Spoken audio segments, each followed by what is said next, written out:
ഒരു video post ചെയ്ത മണിക്കൂറുകൾക്കുള്ളിൽ million കണക്കിന് ആളുകൾ കാണുക. അതും തികച്ചും വ്യത്യസ്തമായ ഒരു വീഡിയോ. 16 വയസ്സുള്ള ഒരു പെൺകുട്ടിക്ക് എത്രത്തോളം അറിവ് നമ്മുടെ നാട്ടിലുണ്ടാകും? വളരെ നന്നായിട്ട് വിവിധ ഭാഷകളെക്കുറിച്ചുള്ള ജ്ഞാനമുണ്ടാകും. സയൻസ്, ശാസ്ത്രം, കമ്പ്യൂട്ടർ ഉപയോഗിക്കാൻ അറിയാമായിരിക്കും. ചില കുട്ടികൾ കോഡിംഗ് വരെ ഇന്ന് ചെയ്യുന്നുണ്ട്. പക്ഷെ 16 വയസ്സായ ഒരു പെൺകുട്ടി, അവള് ആ ആ ഇ ഈ എന്ന് അവളുടെ സ്വന്തം ഭാഷയിൽ, ഹിന്ദി ഭാഷയിൽ എഴുതാൻ പഠിക്കുകയാണ്. ഓരോ വസ്തുക്കളുടെ, പക്ഷികളുടെ, ആനിമൽസിന്റെ ഒക്കെ പേരുകൾ പഠിക്കുകയാണ്. എ ബി സി ഡി എന്ന് എഴുതാൻ പഠിക്കുകയാണ്. ഞാൻ പറഞ്ഞു വരുന്നത് മൊണാലിസയെ കുറിച്ച് തന്നെയാണ്.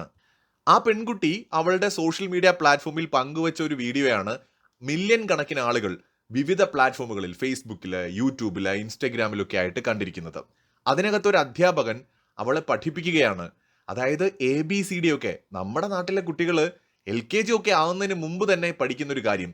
പരമാവധി ഒരു 1-ാം ക്ലാസ്സിന് മുമ്പ് തന്നെ കുട്ടികളൊക്കെ ABCD ഒക്കെ നന്നായി പഠിച്ചിരിക്കും. പക്ഷേ ഭാഗ്യക്കേട് കൊണ്ട് ഈ പെൺകുട്ടിക്ക് പ്രാഥമിക വിദ്യാഭ്യാസം പോലും ശരിക്ക് കിട്ടിയിട്ടില്ല.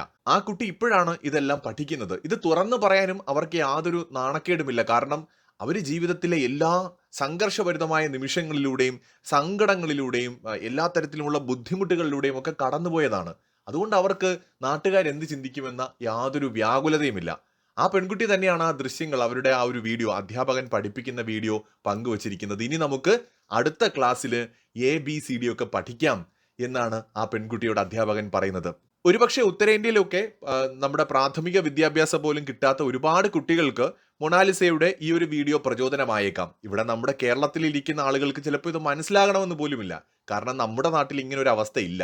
പ്രാഥമിക വിദ്യാഭ്യാസം ഇവിടെ ഉറപ്പായിട്ടും എല്ലാവരിലേക്കും എത്തുന്നുണ്ട്. എന്നാൽ ഉത്തരേന്ത്യയിൽ പലയിടങ്ങളിലും അങ്ങനെ ആയിരുന്നില്ല. എന്തായാലും അർഹിക്കുന്ന ആളുകളെ തേടി തന്നെ ഭാഗ്യം എത്തുന്നത് കാണുമ്പോൾ ഒരു സന്തോഷം. മറ്റൊരു വീഡിയോയുമായി വീണ്ടും കാണാം.